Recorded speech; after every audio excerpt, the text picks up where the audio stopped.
Eu nunca imaginei que estaria deitada numa cama de hospital público particular conveniado, com os pontos ainda ardendo, o corpo tremendo depois de horas de dor, enquanto a pessoa em quem eu mais confiava inventava uma história só para me fazer sentir culpada. Eu me lembro de olhar para ele com a vista ainda embaçada, tentando entender o que ele estava dizendo.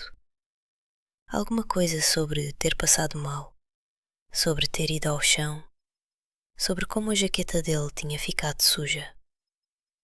E tudo o que eu conseguia pensar era: por que isso parece errado? Porque parecia que, mesmo naquele momento, depois de eu ter acabado de colocar nosso filho no mundo, eu ainda era, de algum jeito, a pessoa que precisava cuidar dele. E a pior parte, eu só fui descobrir a verdade muito tempo depois, quando já era tarde demais para desfazer o quanto aquilo tinha quebrado uma parte de mim por dentro. Não começou no hospital, começou meses antes, de um jeito que eu não soube enxergar completamente na época. Nós estávamos juntos havia 5 anos.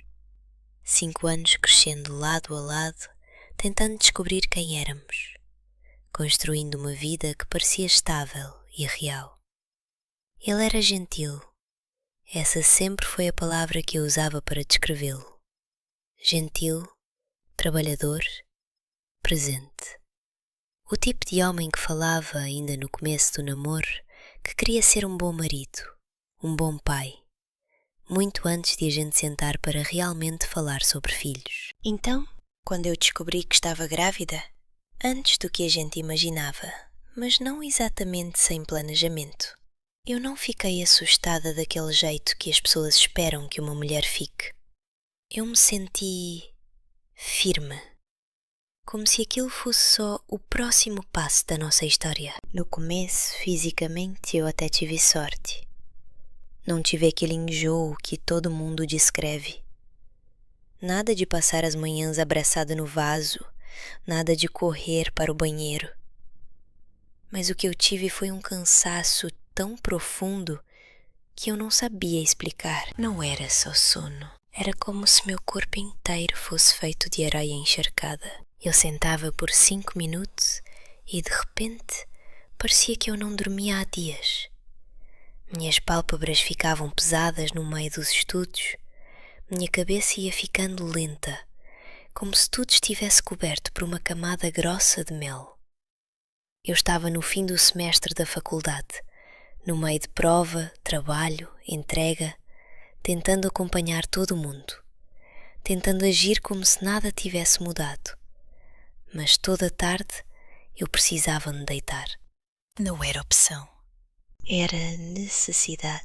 1 hora, às vezes 2, todos os dias, só para conseguir continuar funcionando. Na época, a gente nem sabia que isso era comum. Eu não pensava, isso é fadiga de gravidez. Eu achava que estava sobrecarregada, que talvez eu não estivesse sabendo organizar meu tempo. Então, eu me forçava. Eu tentava dar conta de tudo: faculdade, casa, louça, roupa, mercado, relacionamento. Mas ele também começou a notar. E, em vez de preocupação, o que apareceu foi frustração. Não de forma barulhenta. Não em grandes explosões, mas quieta, sutil, como pequenas rachaduras formando em algo que eu sempre achei sólido. Ele começou a fazer comentários, pequenos no início, sobre a pia cheia, sobre como eu antes tinha mais energia, sobre como eu parecia diferente. E tinha um tom. Não era curiosidade, não era preocupação, era irritação. Como se ele estivesse tentando entender por que, de repente, eu tinha me tornado menos útil. Eu lembro de uma tarde em que acordei de um cochilo ainda meio mole, cabeça pesada, boca seca, e ele olhou para mim e soltou algo como: Bom demais dormir o dia todo, né? Nem foi falado com grosseria, mas caiu em mim como um peso. Eu não sabia explicar algo que nem eu mesma entendia direito. Só senti culpa, como se eu estivesse falhando em alguma obrigação invisível. Foi só quando uma amiga minha, numa conversa totalmente casual, perguntou se eu estava sentindo um cansaço fora do normal, que as coisas começaram a fazer sentido. Ela me explicou que isso era muito comum na gravidez, especialmente no começo, que meu corpo estava literalmente trabalhando dobrado, criando um ser humano. Quando eu contei isso a ele pareceu entender, pelo menos por fora. Concordou, disse que fazia sentido. Até pediu desculpas por ter ficado irritado, mas alguma coisa não mudou de verdade. Porque, depois disso, mesmo quando ele tentava parecer mais apoiador, ainda existia uma tensão por baixo de tudo. Como se ele estivesse fazendo o que era certo, mas meio contrariado. Como se cada pequeno pedido meu viesse acompanhado de um custo invisível. Eu comecei a perceber isso nos detalhes. À noite, quando eu pedia para ele trazer um copo de água antes de dormir, ele suspirava. Leve, quase nada, mas o suficiente para eu perceber. Quando eu comprei um travesseiro distante para conseguir dormir melhor, ele reclamou do tamanho, do espaço na cama, de como aquilo atrapalhava ao lado dele. E toda vez que eu reagia, quando meu rosto murchava ou minha voz diminuía, ele pediu desculpas. Não falei por mal. Eu também tô cansado. Não achei que fosse tudo isso. Eu dizia a mim mesma que realmente não era. Que eu estava sensível demais. Que os hormônios estavam me deixando emotiva. Mas no fundo, tinha uma sensação crescente que eu não conseguia ignorar. Eu não me sentia cuidada. Todo mundo ao meu redor dizia coisas do tipo: curte essa fase, agora é hora de ser mimada. Ou, nossa, seu marido deve estar te tratando feito rainha. E eu sorria, concordava, mudava de assunto. Mas aquela não era a minha realidade. Ele me tratava igual a antes, o que, em circunstâncias normais, seria ok. Mas eu não era mais a mesma. Eu estava exausta, desconfortável, carregando uma coisa imensa, física e emocionalmente. E, em vez de me sentir apoiada, eu sentia que estava o tempo todo tentando não incomodá-lo. Mais emocionalmente, eu digo. Os hormônios, o estrogênio, tudo aquilo até me deixava mais positiva, mais esperançosa. Eu estava feliz com o bebê.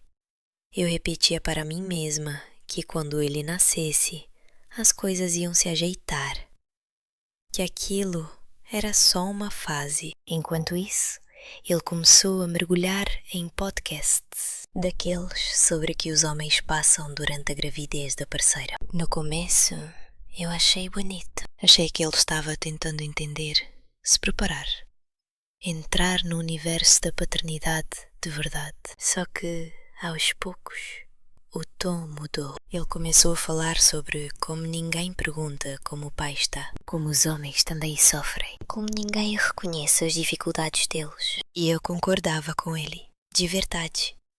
Eu conseguia entender esse lado. Eu não queria que ele se sentisse invisível. Então, eu escutava, eu acolhia, eu abria espaço para os sentimentos dele, mesmo mal conseguindo sustentar os meus. Hoje, olhando para trás, eu vejo uma coisa difícil de admitir. Mesmo durante a minha gravidez, eu já estava carregando mais do que só o bebê. Eu estava carregando as emoções dele também. E eu ainda não fazia ideia do quanto aquilo ficaria pesado. Eu achava que a parte mais difícil seria o parto, a dor, o cansaço, o medo. Achei que depois daquilo, tudo ia ficar mais leve. Como se eu tivesse atravessado uma linha de chegada invisível. Mas eu não poderia estar mais errada, porque a noite em que eu dei à luz, Não parecia um fim, parecia o começo de algo para o qual eu não estava preparada. Eu já estava acordada havia tempo demais. O tempo tinha deixado de fazer sentido. Virou uma sequência de contrações, luzes fortes demais, vozes que pareciam distantes mesmo quando estavam ao meu lado. Meu corpo não parecia mais meu. Era alguma coisa sendo empurrada, aberta, monitorada, controlada. E eu só estava ali dentro, tentando sobreviver a cada minuto. Eu lembro de apertar a lateral da cama com tanta força que meus dedos ficaram dormentes. Minha mandíbula estava travada, meus ombros duros, minha respiração arranhava por dentro. A dor não era exatamente pontuda, era esmagadora, como se alguma coisa enorme estivesse me engolindo inteira. E eu estava lá, fisicamente, mas não inteiro. Ele tentava, eu acho. Segurava minha mão às vezes, dizia que eu estava indo bem, mas havia uma distância nele, como se ele não soubesse entrar naquele momento, como se estivesse assistindo de fora, em vez de viver comigo. Horas passaram, eu nem sei quantas, e em algum momento tudo mudou. A sala ficou mais agitada, entraram mais pessoas, os movimentos ficaram mais rápidos. Palavras começaram a surgir no meio do caos, palavras que eu não entendia totalmente, mas cujo peso eu sentia no corpo. Emergência, essa palavra corta tudo. Eu lembro de alguém me explicando que eu precisaria ir para uma cesárea. Lembro de balançar a cabeça concordando, mesmo com meu cérebro atrasado, como se ele não conseguisse acompanhar o que estava acontecendo com o meu próprio corpo. E de repente, eu estava sendo levada, preparada, cercada por pessoas de máscara. Era gelado, luzes brancas, cheiro de antisséptico e por baixo de tudo, aquela consciência profunda e aterrorizante. Eu não tinha controle nenhum. A cirurgia em si virou um borrão. Pressão, não dor. Puxões, vozes acima de mim que não pareciam pertencer à minha vida. Eu tentava focar na respiração, em continuar acordada, em não me afastar demais de mim mesma. E então, um choro, fino, agudo, real. Meu filho.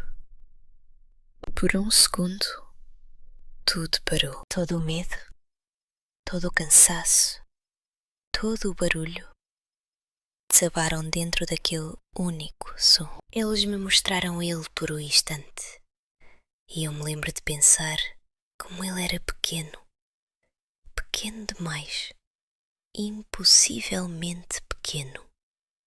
E como de repente tudo o que eu tinha carregado por meses tinha virado uma pessoa real, frágil, respirando. Eu queria pegá-la no colo, mas não pude.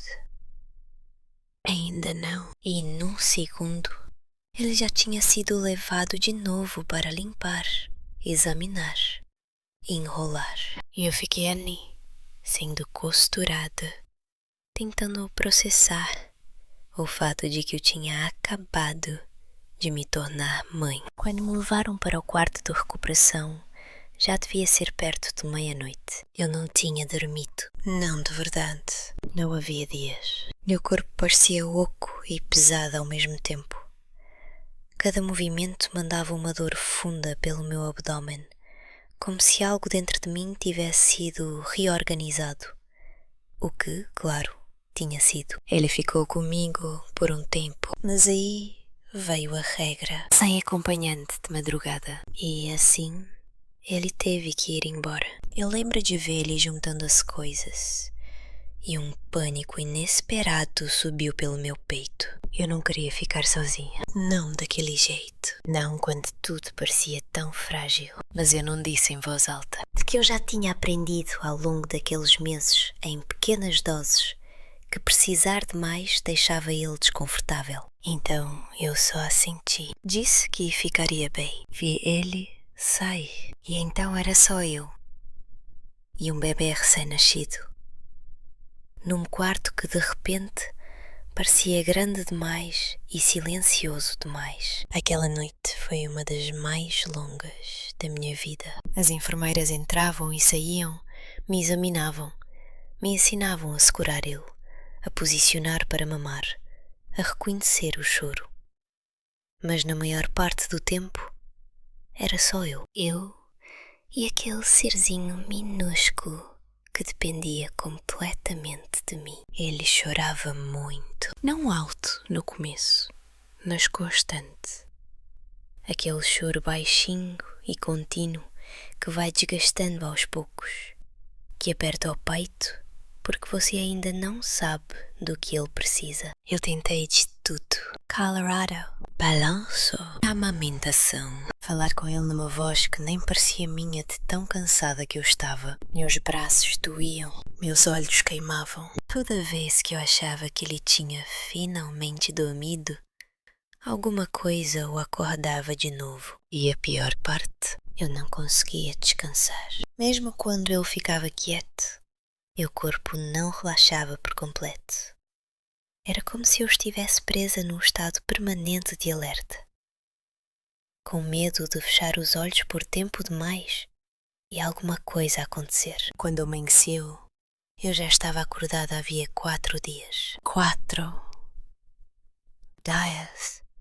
Meus pensamentos não vinham em linha reta, vinham em pedaços, entrando e saindo de foco. Minhas mãos pareciam desconectadas do resto do corpo.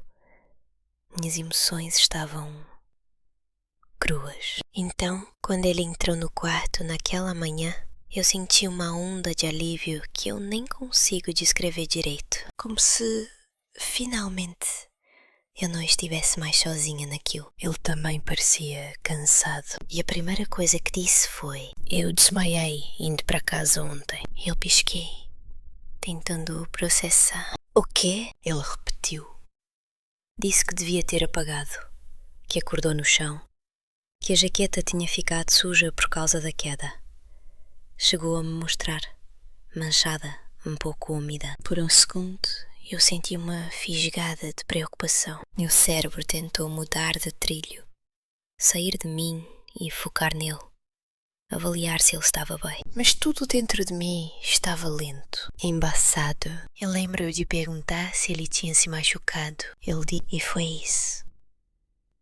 A conversa seguiu, porque eu não tinha capacidade de segurar aquela informação direito. Eu estava exausta demais para questionar sobre o que... Então, eu aceitei. E, em algum lugar silencioso dentro de mim, eu acho que também mudei. Porque agora, além de tudo, existia mais uma coisa para eu carregar. A preocupação com ele. Até naquele momento. Até se o resto da internação passou num borrão estranho. Ele ajudava de forma prática. Levava comida, ficava com o bebê enquanto ele tentava cochilar. Trocava uma fralda ou outra quando eu pedia, mas a energia entre nós estava estranha. Havia uma irritação nele. Sutil. Sem ser dita, mas presente. Como se ele também estivesse sobrecarregado, só que em vez de se aproximar de mim, estivesse se afastando. E eu continuava dizendo para mim mesma que era só estresse, que aquilo era difícil para os dois, que tudo iria se ajeitar quando a gente chegasse em casa. Eu me agarrava a esse pensamento como se fosse uma coisa concreta, como se fosse algo em que eu ainda pudesse confiar, porque eu ainda não tinha percebido que a parte mais difícil não tinha ficado para trás. Ela estava esperando. Logo depois da porta do hospital, eu achei que ir para casa ia trazer alívio, como se, finalmente, a gente fosse estar no nosso espaço, longe do barulho dos aparelhos, do entra e sai de profissionais, do cheiro limpo e impessoal do hospital. Eu imaginei algo mais acolhedor, mais silencioso, mais íntimo. Mas no segundo em que a gente entrou em casa, a realidade bateu de um jeito para o qual eu não estava pronta. Tem uma coisa sobre os primeiros dias com um recém-nascido para a qual ninguém realmente te prepara. Não é só a falta de sono, é o jeito como tudo fica frágil ao mesmo tempo.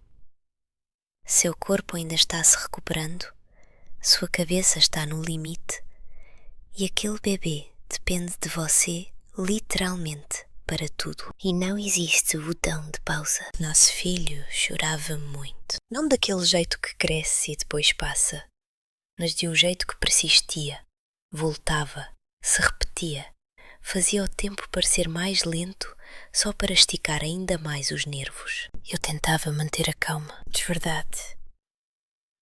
Dizia para mim mesma que era normal, que bebês choram, que eu só precisava aprender os padrões dele, entender as necessidades dele. Mas, quando você está sobrevivendo com quase nenhum sono, a lógica começa a escapar pelos dedos. E foi aí que as rachaduras entre nós realmente começaram a aparecer. A gente discutia, não brigas enormes, daquelas que fazem tremer a casa, mas atritos constantes. Pequenas coisas viram de coisas maiores porque nenhum dos dois tinha energia para suavizar nada. Eu não era mais eu. Eu não tinha como ser. A versão de mim que antes era paciente, leve, emocionalmente estável, parecia alguém que eu conheci numa outra vida. No lugar dela, tinha alguém em carne viva, reativa, esticava além do limite. E o que eu mais precisava, mais do que qualquer outra coisa, era de apoio emocional. Não perfeição, não gestos grandiosos, só presença, compreensão. Alguém que sentasse no caos comigo, sem me fazer sentir que eu estava falhando. Mas ele parecia precisar de outra coisa também, algo que eu não tinha como dar. Com paixão por ele, validação, espaço para o quanto aquilo estava sendo difícil para ele. E eu tentei. Meu Deus, como eu tentei. Mesmo exausta, mesmo com o corpo doendo a cada movimento, eu tentava perguntar como ele estava. Tentava reconhecer que aquilo era uma grande mudança para nós dois, mas nunca parecia suficiente. Havia sempre uma tensão nele, como se ele carregasse um ressentimento silencioso que não conseguia, ou não queria, colocar para fora de verdade. Tem um momento que eu lembro com tanta clareza que parece congelado no tempo. Tinham-se passado 5 dias. 5 dias desde o último banho do bebê. Não porque eu não me importasse, não porque eu fosse negligente, mas porque cada dia parecia um modo de sobrevivência. Alimentar o bebê, acalmar, tentar dormir, repetir. A ideia de acrescentar mais uma tarefa, algo que exigisse energia, foco, segurança, parecia esmagadora. Aí ele olhou para mim e perguntou, um tom levemente irritado: ele já tomou banho? Eu senti alguma coisa dentro de mim romper. Não de forma barulhenta, não dramática, mas como um limite silencioso. E eu respondi: então, por que você não dá? Houve uma pausa e ele disse, quase se defendendo: eu não sei. Essa frase me atingiu mais forte do que eu esperava, porque na minha cabeça a única coisa que eu pensava era: eu também não sei. Eu não cheguei até ali sabendo ser mãe. Eu estava aprendendo no improviso, todos os dias, o tempo todo. E mesmo assim, de algum jeito, a expectativa era que eu simplesmente desse conta. Eu disse para ele que podia pesquisar, que tinha vídeo, tutorial, passo a passo na internet, orientação de enfermeira, tudo. E a expressão no rosto dele não era confusão, era frustração. Como se eu tivesse pedido demais. Como se aprender a dar banho no próprio filho fosse uma exigência absurda. E naquele instante, Alguma coisa mudou dentro de mim, porque eu percebi que eu não estava só cuidando de um bebê. Eu estava administrando ele também. O desconforto dele, o cansaço dele, a resistência dele. Tudo isso enquanto eu mal conseguia continuar de pé emocionalmente. Ele trabalhava poucas horas por dia. 3, talvez 4. E fora isso, as responsabilidades dele eram mínimas. Esquentar comida, segurar o bebê de vez em quando, estar por perto. Mas até isso parecia esgotá-lo e eu não conseguia entender. Eu não conseguia conciliar a imagem de um homem tão sobrecarregado com a sensação de que eu estava me afogando. Teve vezes em que eu precisei levar nosso filho sozinha para a consulta, não porque ele não pudesse ir fisicamente, mas porque o humor dele tornava tudo mais difícil com ele junto. Ele ficava quieto, fechado, visivelmente irritado com o próprio cansaço. E as enfermeiras começaram a notar. Elas me perguntavam se estava tudo bem, se eu tinha rede de apoio em casa. E eu sorria, sempre sorria, porque eu não sabia explicar uma coisa que eu mesma ainda não tinha admitido por inteiro, que eu me sentia sozinha, mesmo quando ele estava bem na minha frente. As semanas foram passando assim, um borrão de noites mal dormidas, discussões pequenas, tensões silenciosas que nunca se resolviam de verdade. E aos poucos, pedaço por pedaço, eu comecei a me desligar. Não completamente, mas o suficiente para parar de esperar certas coisas. Parar de pedir ajuda da mesma forma. Parar de acreditar que ele iria ocupar o lugar de parceiro que eu precisava que ele ocupasse. Não foi uma decisão consciente. Foi sobrevivência. Porque ter esperança e me decepcionar repetidamente era mais cansativo do que simplesmente fazer tudo sozinha. E então, numa noite, muito tempo depois, a gente conversou. Não no meio de uma briga, não em crise, só uma conversa sobre a gravidez, sobre o parto, sobre tudo. E pela primeira vez eu falei em voz alta. Eu não me senti apoiada. As palavras ficaram entre nós, pesadas, honestas, impossíveis de evitar. E eu vi o rosto dele mudar. Alguma coisa passou ali. Culpa. Defensiva.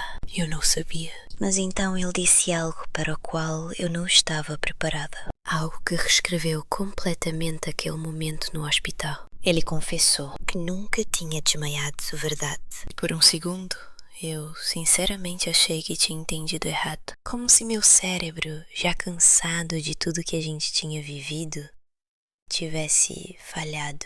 E lembro de encarar ele esperando uma correção, esperando que ele risse, que dissesse, tô brincando, ou não me expressei direito. Mas ele não fez nada disso. Ele só ficou me olhando com os olhos baixos, como se já soubesse o que é que ele ia fazer comigo. Eu não desmaiei, ele repetiu mais baixo. Eu escorreguei. Só isso. O ambiente ficou diferente depois daquilo. Não mais barulhento, não mais tenso, só vazio. Como se alguma coisa invisível tivesse sido arrancada dali. Eu não reagi na hora. Eu não consegui. Porque de repente a minha cabeça começou a repetir aquela manhã no hospital. O jeito como eu tinha olhado para ele. O jeito como eu tinha tentado desviar meu foco para o bem-estar dele, mesmo sem conseguir manter os olhos abertos. A preocupação que eu tinha sentido. A culpa. O jeito como eu pensei, ainda que por um instante, que talvez eu não fosse a única sofrendo. Que talvez eu também precisasse ser forte por ele. E agora eu estava entendendo que aquele momento não tinha sido real. Ou, pelo menos, não da forma como eu acreditei que fosse. Por quê? Eu perguntei. Saiu mais baixo do que eu esperava. Não com raiva, só confusa. E ele hesitou, o que de alguma forma tornou tudo pior. Porque significava que ele precisava pensar em como explicar. Como se não existisse uma resposta óbvia. Eu me senti e visível. Ele disse por fim. Durante a gravidez, depois do parto, tudo era sobre você. E eu entendo mesmo, mas ninguém perguntava como eu estava. Eu só fiquei olhando para ele, porque uma parte de mim entendia esse sentimento. Eu entendia de verdade. Eu já tinha ouvido ele falar sobre isso antes. Os podcasts. As conversas sobre como os pais também podem se sentir deixados de lado. Eu tinha aberto espaço para isso, mesmo exausta, mesmo precisando desse espaço para mim. Mas aquilo não era só se sentir deixado de lado. Aquilo tinha sido uma escolha consciente. Eu não sabia lidar com isso. Ele continuou. Toda vez que eu falava com alguém, a resposta era sempre a mesma. Cuida dela, apoia ela. E eu comecei a sentir como se eu não importasse. Alguma coisa apertou dentro do meu peito, porque eu consegui ver, naquele instante, o fio que ligava tudo. O ressentimento, a irritação silenciosa que vinha crescendo sob a superfície por meses. Os suspiros, a impaciência. O jeito como ele reagia até aos pedidos mais simples que eu fazia. Não era só sobre eu estar cansada. Era sobre ele se sentir colocado de lado. Eu pensei que, se alguma coisa tivesse acontecido comigo, ele disse, abaixando ainda mais a voz, você ia notar, ia se preocupar, ia se sentir mal. Ali estava a verdade. E ela me atingiu mais forte do que eu imaginei, porque significava-te aquele momento no hospital, aquele momento frágil, vulnerável, em que eu mal conseguia me manter inteira. Ele tinha transformado em outra coisa, algo sobre ele, algo planejado para puxar meu foco para longe do que eu tinha acabado de viver e redirecionar para ele, não porque ele estivesse em perigo, mas porque ele queria se sentir visto. Eu engoli em seco, tentando me firmar. Você entende como isso foi para mim? Eu perguntei. E dessa vez havia alguma coisa da minha voz. Não era grito, não era explosão, mas era afiado. Era real. Ele assentiu rápido. Agora eu entendo. Eu sinto muito. Sinto mesmo. Na hora eu não pensei por esse lado. Claro que não pensou. Esse era justamente o problema. Eu não tinha pensado naquilo a partir da minha perspectiva em momento nenhum. E eu não sabia o que fazer com isso. Porque eu não achava que ele fosse uma pessoa ruim. E era isso que tornava tudo tão complicado. Se ele fosse cruel, frio, deliberadamente maldoso, seria mais fácil colocar tudo em caixinhas. Seria mais fácil dizer, isso está errado e eu mereço mais. Mas ele não era nada disso. Ele era falho, emocionalmente imaturo, sobrecarregada de um jeito que eu não tinha enxergado antes. E por algum motivo, isso tornava tudo ainda mais difícil, porque eu conseguia compreender eu e ainda assim me sentir profundamente ferida pelo que ele fez. Eu precisava de você. Eu falei baixinho. Em tudo. Na gravidez, no parto, depois. Eu precisava que você simplesmente estivesse ali por mim. Não perfeito. Só ali. Ele parecia encolher na cadeira. Eu achei que estava, ele disse. E talvez, na cabeça dele, estivesse mesmo. Ele levava comida, segurava o bebê às vezes, ficava perto, fisicamente. Mas o que eu precisava não era só proximidade física, era apoio emocional, constância, a sensação de que eu não precisava carregar tudo sozinha. Só que, em vez disso, eu continuei. Eu sentia que precisava cuidar de você também. As palavras ficaram suspensas no ar, pesadas, incômodas, verdadeiras. Ele não discutiu, não tentou se defender, só assentiu de novo, mais devagar. Eu não percebi que estava fazendo isso e eu acreditei nele. Essa foi a parte mais difícil, porque isso significava que não tinha sido feito por maldade. Tinha sido feito a partir das carências dele, sem que ele entendesse o custo para mim. Nós ficamos em silêncio por um tempo depois disso. Não um silêncio tranquilo, mas aquele silêncio de duas pessoas tentando processar uma coisa que não tem resolução limpa. As coisas têm estado melhores desde então, pelo menos por fora. Ele está mais atento, é consciente, tenta se informar mais, ajudar mais, estar presente de um jeito que antes não estava. E eu vejo esse esforço. Eu vejo mesmo. Mas alguma coisa dentro de mim ainda não voltou completamente ao que era. Porque quando você percebe que alguém foi capaz de olhar para você no momento mais vulnerável da sua vida e escolher puxar o foco para si, isso muda o quanto você se sente segura com essa pessoa. Mesmo que ela não tenha querido machucar, mesmo que se arrependa, mesmo que esteja tentando melhorar. E é aí que eu estou presa agora, porque eu não odeio eu.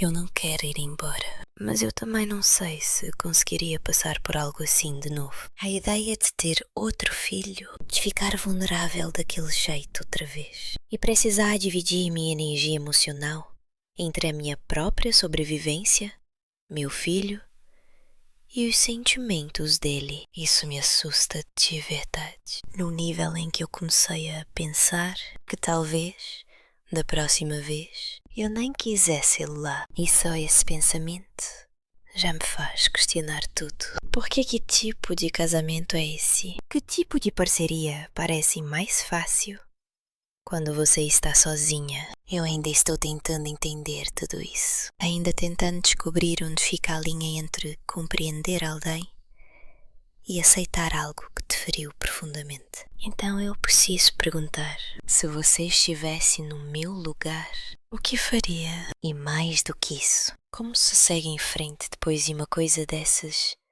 sem perder a confiança na pessoa em quem você achou que mais podia se apoiar?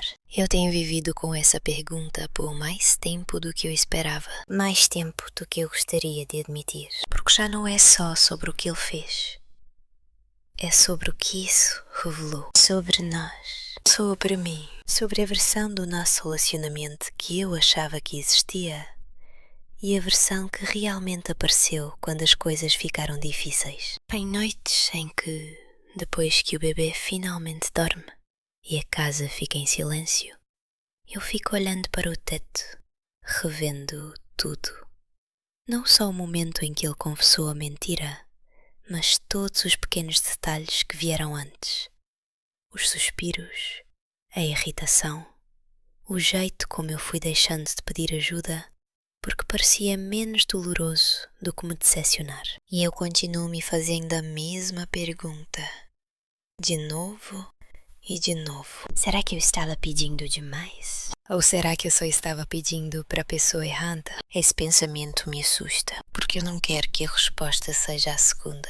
Eu não quero acreditar que a pessoa com quem eu construí 5 anos de vida, a pessoa com quem eu escolhi ter um filho, não seja alguém em quem eu possa confiar por inteiro, quando realmente importa. Mas eu também não consigo ignorar que eu senti o quanto eu estive sozinha em momentos em que eu deveria ter me sentido mais amparada. E a verdade é que eu comecei a entender uma coisa que antes eu não entendia. Apoio não é só sobre o que alguém faz, é sobre o que você deixa de carregar porque essa pessoa está ali. E naquela época eu carreguei tudo.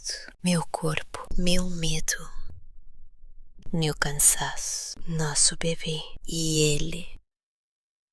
Os sentimentos dele, a sensação dele de estar sendo deixado de lado, a necessidade dele de ser visto, quando eu mal conseguia me enxergar. É isso que continua comigo. Não só a mentira, mas o peso dela. A constatação de que, num dos momentos mais vulneráveis da minha vida, eu não tive permissão para simplesmente ser a pessoa que precisava de cuidado. E agora, mesmo com as coisas melhores, essa lembrança fica ali ao fundo, como uma sombra.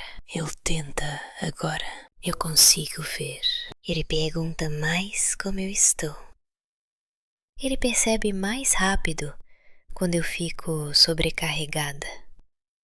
Às vezes, ele toma a iniciativa sem eu precisar pedir. E quando isso acontece, eu sinto um calorzinho breve, como se talvez a gente esteja encontrando o caminho de volta, mas é frágil.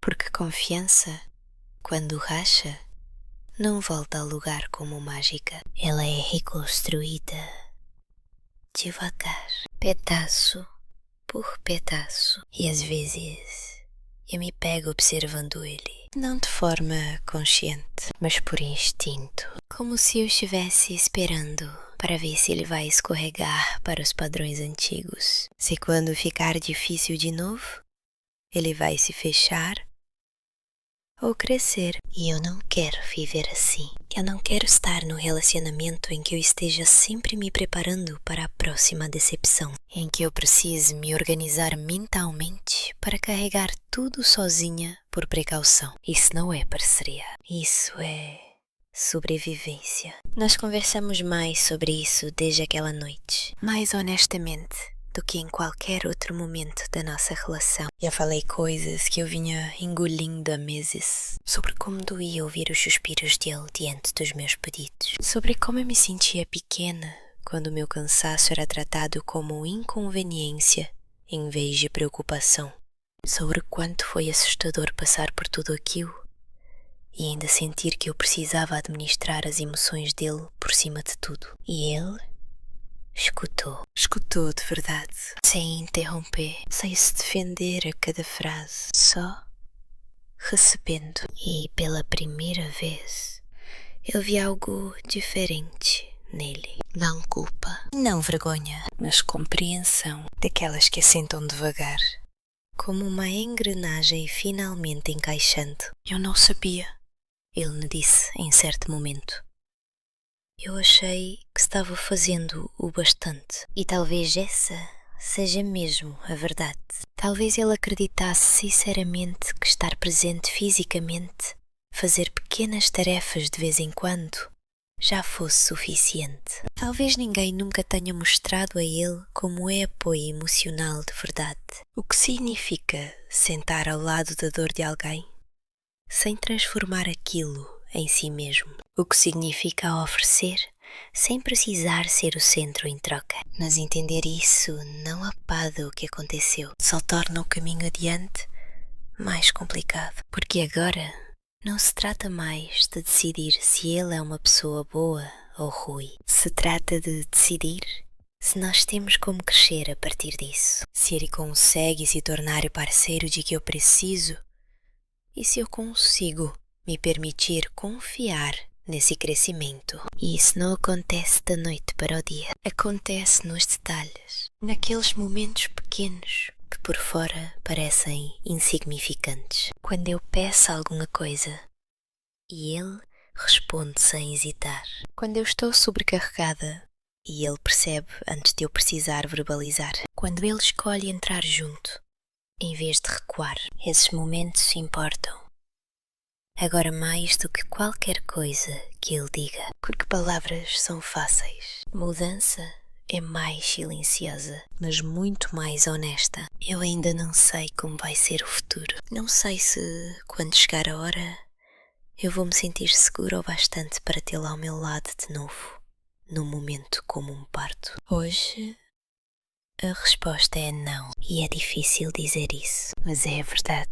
E talvez seja pela verdade que isso preciso começar. Não fingindo que está tudo bem, não correndo para perdoar só porque ele está tentando agora, mas permitindo que duas coisas existam ao mesmo tempo. O fato de eu amá-lo e o fato dele ter me ferido. Eu estou aprendendo que essas duas verdades podem ficar lado a lado. Que cura não significa esquecer, significa lembrar sem quebrar toda vez. Eu ainda estou entendendo tudo isso. Ainda estou aprendendo quais são os meus limites. Ainda estou descobrindo do que eu preciso para me sentir segura de novo. E talvez essa seja a resposta real. Não existe um único momento em que tudo se resolve. Existem escolhas pequenas, feitas todos os dias. Ficar, tentar, reconstruir.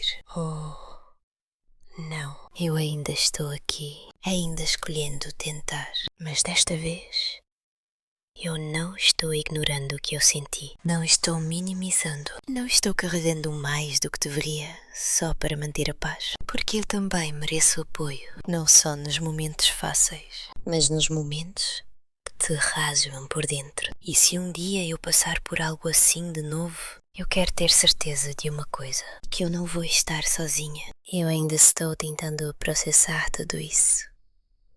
Se você já viveu algo parecido, me conta nos comentários. E se quiser acompanhar mais da minha jornada, se inscreve no canal.